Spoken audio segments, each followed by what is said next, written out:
I'm Corbett Wall with DV Auction, here with your feeder flash for Monday, April the 13th, brought to you in part by Joplin Regional Stockyards.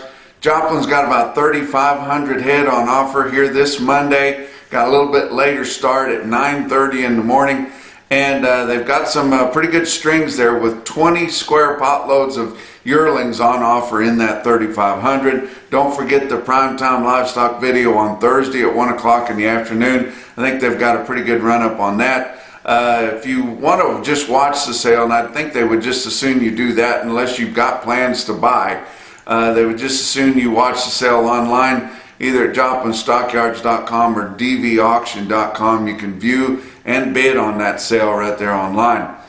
A protein shortage, really?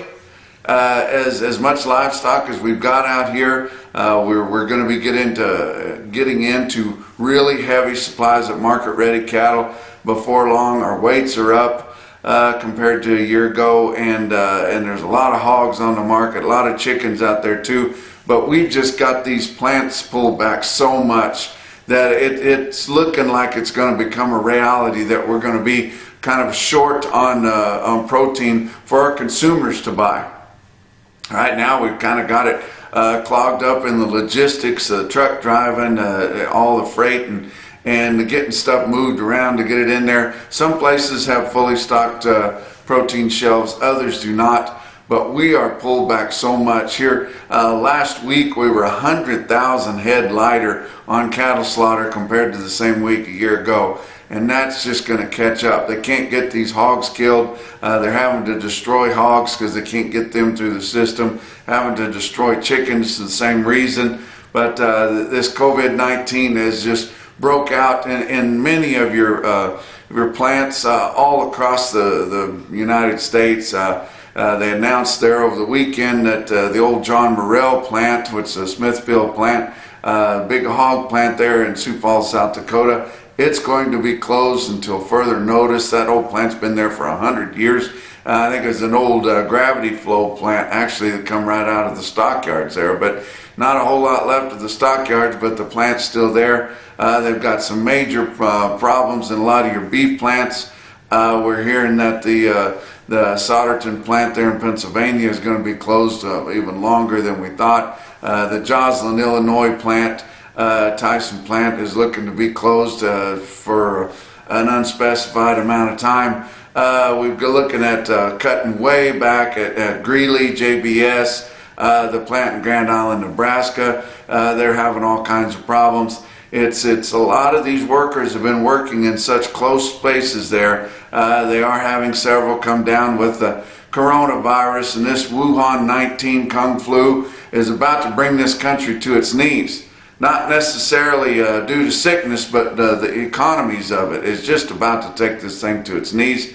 You know, I've talked to a lot of people all around, and us conservative folks, we didn't get too excited about it. We didn't do all the panic buying when it started out, but now it's just getting so ridiculous. You know, a friend of mine there in Missouri, his wife is a nurse and was furloughed because they've cleaned the hospital out. Hospital is reserved only for coronavirus people, and there's nobody in there.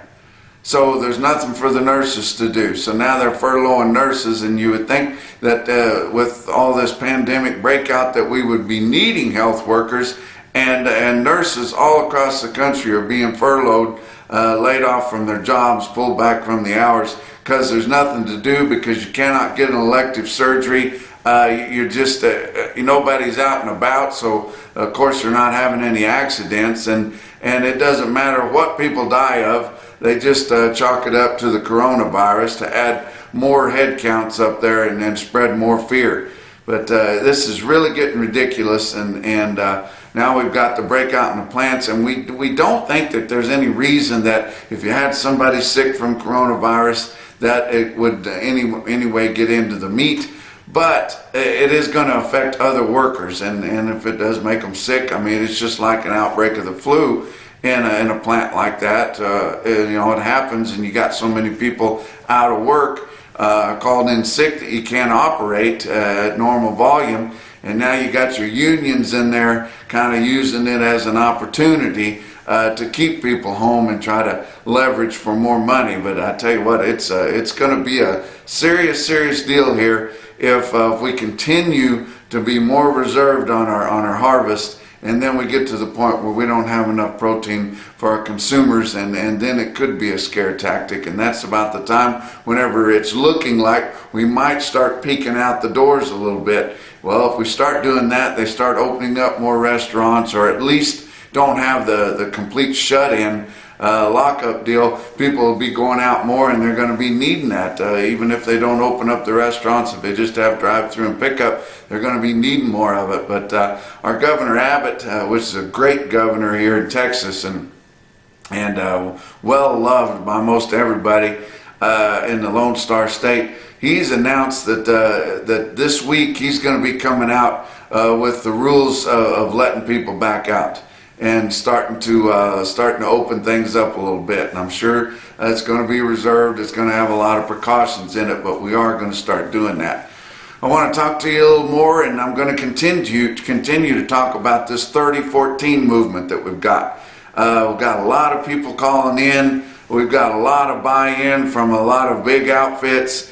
Your biggest buy-in is from your biggest people that are in the marketing of fat cattle with boots on the ground. Not necessarily in some type of an administration or something, but people that really know what's going on out there, and they're not pigeonholed to one certain region or geographical area. People that knows what's going on in the whole United States as far as your fed cattle marketing. People that know the whole 5 area as a whole. They are all about this 30-14 deal. But unfortunately, we've got people, it's just like the way things go all the time. Somebody tries to do something, everybody wants to sit around and piss and moan and bitch. But when somebody breaks out and tries to do something, they're the first one to attack it. Unbelievable. You know, we've got some people out there that are in these cattlemen's associations that don't want to do anything. They're scared to push anything because they're scared if it don't work, they won't get to take credit. Or if some other organization is involved, then they'll get part of the credit.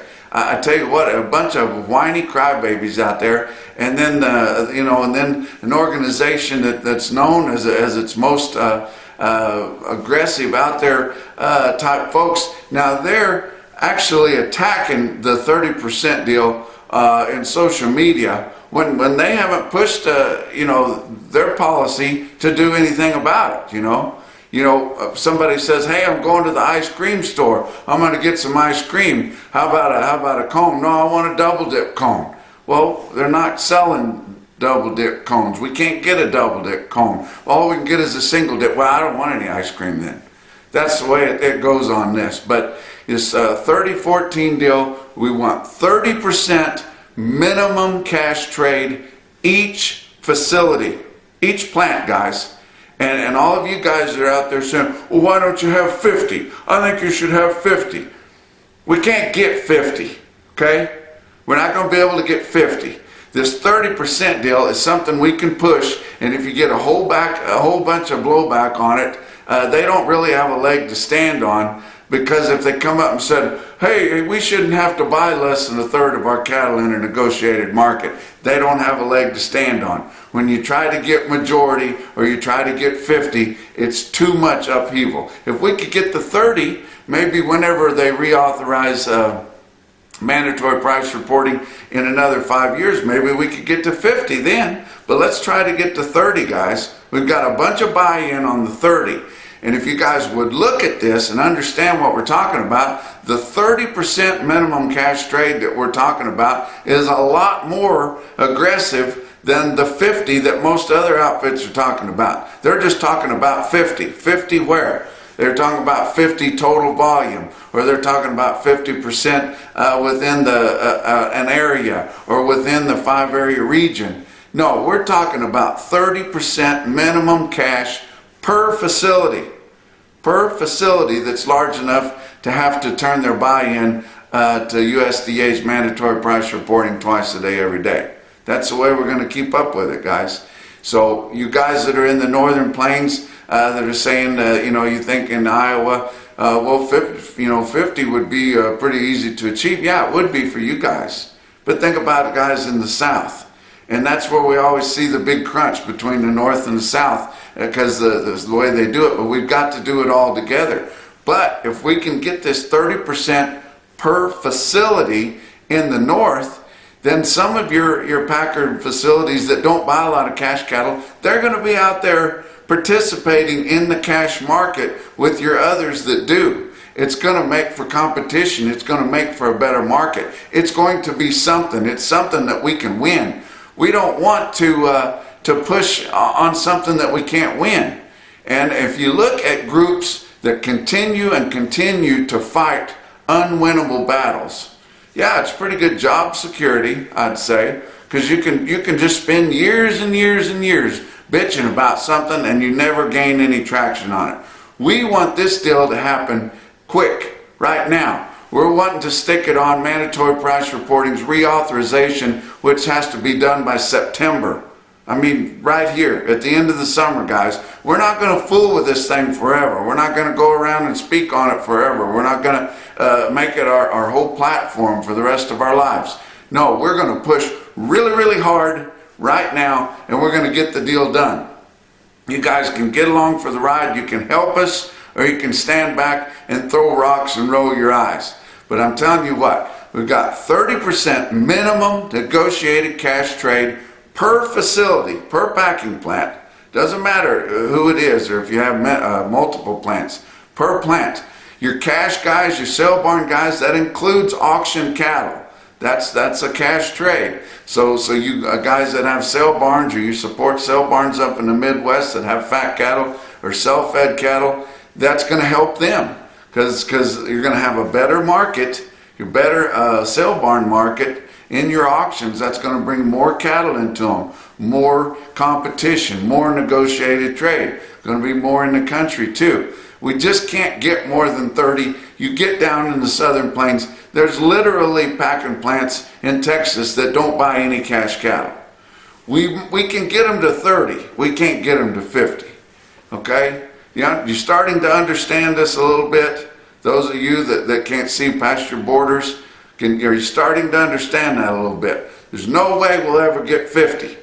You might get within a little region somewhere, but it's got to be done. The whole deal's got to be done. It's got to be pushed by multiple states, multiple organizations. We got a sign-on letter that's circulating around. We're going to have it posted to a website here within the next couple of days, and there should be a way that you can go on there and sign on to it automatically or electronically and get it on there. We're wanting organizations.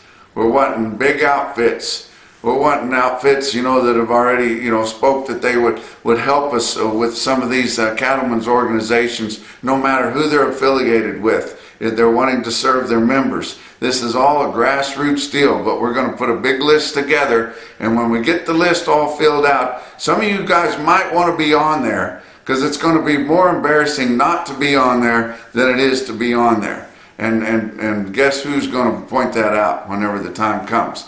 But 30% minimum per facility, excluding cows or dairy-bred animals or foreign-born animals. And it's also got language in there that says no packer can discriminate against the seller for the way that he chooses to market his cattle. But I tell you what, we got to get behind this deal and push it, and don't just stand back and throw rocks and just look for holes and stuff all the time. We're keeping it very, very simple, plain language, and winnable. That's the main thing, winnable. And we hope you guys can get in there. It will save the industry, I guarantee you. Let's look at your futures markets for last week. April live cattle futures, Monday down to $4.50 extended limit.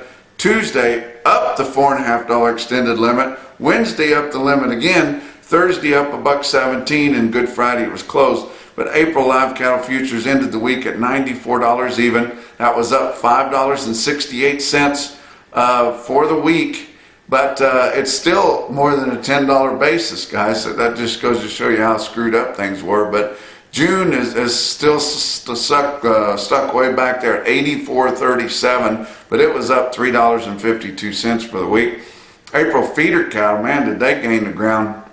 Monday was up $2.17. Tuesday was up the $4.50 limit. Wednesday was up the extended $4.95.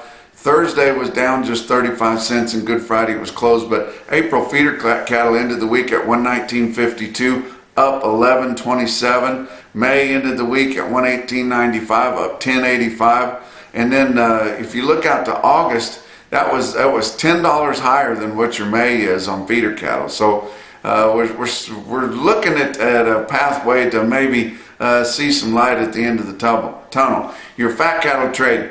Through Thursday, they had only sold 19,600 head negotiated fed cattle in your 5-area feeding region. You think we don't need some minimum trade here, guys? 19,600 in the entire 5-area feeding region, and hardly any Friday trade to speak of, just a few hundred head on Friday at the same price. But your market was 105, $7 lower, 168 dress, $7 to $12 lower. And like I told you guys before, that 105 was an absolute gift. Why would they give 105 when at the time they started giving it, your spot live cattle futures was way below 90 there. They knew they weren't going to buy very many, and they're catching so much heat, so much threat of investigation, so many people pulling the covers back and showing what they're doing that they're embarrassed of themselves. That's a hell of a way to be, isn't it? And so they give a token 105, and the guys have to take it, but they don't move enough cattle. It establishes a market enough for their weighted averages so they can get their formula cattle bought without those guys getting too angry. But I tell you what, it'll be interesting to see what happens this week. Box beef cutout values were sharply lower for the week. Your weighted average on choice cuts, $225.37, down $13.10. Your selects weighted average for last week's trade as a whole, $212.09, down $13.95 from the previous week's weighted average. Choice select spread on the weighted average quotes of $13.28, and pretty darn good movement of 693 loads of cuts, grinds, and trimmings. And some of these buyers of this final product are getting aggressive because they're starting to look around and see, hey, this stuff is, we're going to have a shortage of it. So your slaughter, very disappointing, only 536,000. These are some of the smallest slaughter levels and the smallest cash negotiated trades that we've seen forever. Maybe a week or two right around when the Mad Cow or BSE come out, but really forever in a non-holiday week. But actually, you know, we could have called last week a holiday week because Friday was Good Friday. Sometimes your plants were closed on Good Friday or rented kind of a shortened schedule, and some of them didn't do it till Monday after Easter. But 536,000, that was 90,000 less than the previous week, and 102,000 less harvested cattle than the same week a year ago. Look at your feeder cattle market. Your real-time index on DV Auction ended the week at 118.03. That was down $2.80 compared to the previous end of the previous week. But your market came back late in the week, pretty good. Your markets were kind of lower than they were, and all your markets, your sale barn markets, are compared to a week ago. But early week sales last week were lower because they didn't see the sharp declines that the later week sales saw. But this past week, your later week sales gained a lot of that back. So we're about even now. But ending the week, your cash feeders in your sale barns were $3 to $9 higher, gaining a lot of that $25, $27 lower that we saw 2 weeks ago. Well, look at some of your big markets late in the week. Torrington Livestock Markets in Torrington, Wyoming on Friday had 57 head of 625-pound steers, bring 156. Pretty impressive. How about Bluegrass Stockyards, Richmond, Kentucky? Jim Dawes' sale there. They have a good sale on Friday there. 50 head, 730-pound steers at $133.90. But the top quote that I saw come out of one of my favorite people's sale barns there, Eastern Missouri Commission Company, John and Justin Angel there and their brother-in-law, 75 head, 772-pound steers bring 137 on Friday in Bowling Green, Missouri. And that's your feeder flash for Monday.